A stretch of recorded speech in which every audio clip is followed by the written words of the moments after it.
20 dakikada botoks etkisini göreceğimiz çok az malzemeli, çok ekonomik ama çok etkili bir tarifle geliyorum. Kırışıklıklarınız varsa, cildiniz biraz yağlanmış, dolayısıyla biraz sivilcelenmiş, siyah noktalar çıkmış ve daha solgun görünüyorsa hemen şu tarifi deneyin.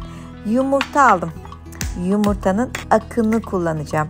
Diyorum ya, özellikle cildiniz yağlanmışsa sebum dengesini korumak adına bu tarifte yumurtanın akını kullanıyorum. Eğer cildiniz kuruysa yumurtanın sarısını, eğer cildiniz yağlanmışsa, sıkılaşsın istiyorsanız yumurtanın akını kullanın arkadaşlar.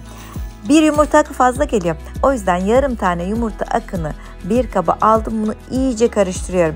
Yoksa böyle bir karıştırıcınız çatalla da şöyle birkaç dakika aralık vermeden iyice karıştırırsanız köpük kıvamını elde edersiniz. Bunu bir kenara aldım. Diğer bir cam kabın içerisine jelatin, sığır jelatini aldım.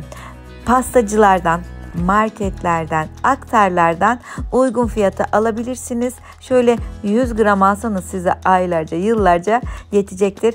Bu tarif için 1,5 tatlı kaşığı toz jelatin kullanıyoruz.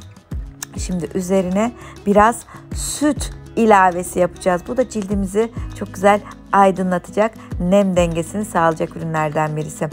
Şöyle 1,5-2 tatlı kaşığı dolusu da süt ilavesi yaptım. Jelatinle bir güzel bunları açıyorum.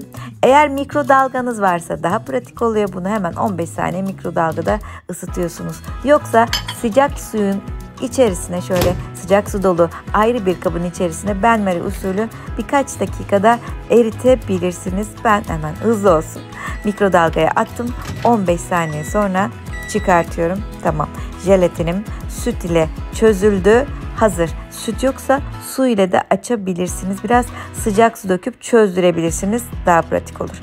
Çözdürdüğüm jelatin tozunu az önce çırptığım yumurta akıyla birleştiriyorum. Diyorum ya, botoks etkisi gerçekten anında etki görmek istiyorsanız, cildiniz anında ışıldasın, şöyle bir gerilsin, tazelensin istiyorsanız yumurta akı çok etkili. Jelatin de kolajen üretimini teşvik ettiği için, cildi çok güzel canlandırdığı için çok etkili. Biz ne yaptık? Yumurta akını, jelatini birleştirdik. Biraz da süt ilavesi yaptık. Süper oldu. Kokudan rahatsızsanız, aynı zamanda sivilce ya da iltihap gibi cilt problemleriniz varsa içerisine ekleyeceğiniz 4-5 damla lavanta yağı bu problemleri de ortadan kaldıracaktır. Bu kadar. Malzemem az demiştim ama etki çok demiştim. Tarifim hazır. Ellerinize de mutlaka sürüyorsunuz arkadaşlar bu tarifi. Eğer daha soyulabilen bir maske kıvamında olsun istiyorum, ben bunu yüzümden çıtır çıtır soyayım istiyorum diyorsanız jelatin miktarını biraz daha arttırabilirsiniz arkadaşlar. Ama ben bu tarifte çok fazla soyma işlemi için değil de cildim daha sıkılaşsın diye yaptığımdan dolayı jelatini bu ölçülerde kullandım. Tam da istediğim kıvamda oldu. Ellerime sürüyorum. Yaş ilerledikçe ellerde de kırışıklıklar oluyor, lekelenmeler oluyor. Yüzümüz güzel olacak. Ellerimizde, boyun gıdı bölgesi de, bunlar da mutlaka dengeli bir şekilde korunmak zorunda. Oraları da uygulamayı yapın. Bakın, bekletiyorum 20 dakika sonunda zaten siz bunu cildinizden çıkartmak zorunda hissedeceksiniz. Çok güzel gerilecek. Böyle yıkarken de ova ova yıkayın. Gıcır gıcır oluyor temizlediğinizde. Tamamen cildinizden maskeyi arındırdığınızda o tazeliği, ferahlığı, aydınlanmayı göreceksiniz. Ve üzerine kendi yaptığınız doğal güzel kremlerden birini sürüp masaj uygulaması yapabilirsiniz. Bu maske sonrasında cilt biraz nemlendirme tekrardan istiyor. Çünkü o yüzden bolca nemlendirme yapın. Şimdi geldi yüzümüze nasıl uyguluyoruz? Varsa bir fırça yardımıyla tüm yüzünüze uygulayın ama göz altına çok yakın girmiyoruz. Evet, çünkü jelatin var. Oraları germemeye özen gösteriyoruz. Dudaklara yaklaştırmıyoruz arkadaşlar. Oradaki yapılar daha ince olduğu için gözaltı ve dudak kenarı. Oralara dikkat ediyoruz ama onun haricinde tüm yüzümüze şöyle bir güzel uyguluyoruz.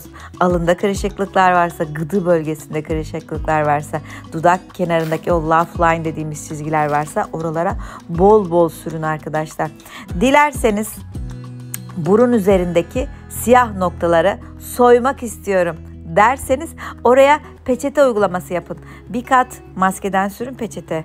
Maskeden sürün peçete, maskeden sürün peçete. Toplamda 3 kat peçete ve maske uygulamasıyla oradaki fazla yağ içerisinde varsa ne yazık ki o siyah noktalar, sivilceler, onlar soyulsun, çıkarılsın.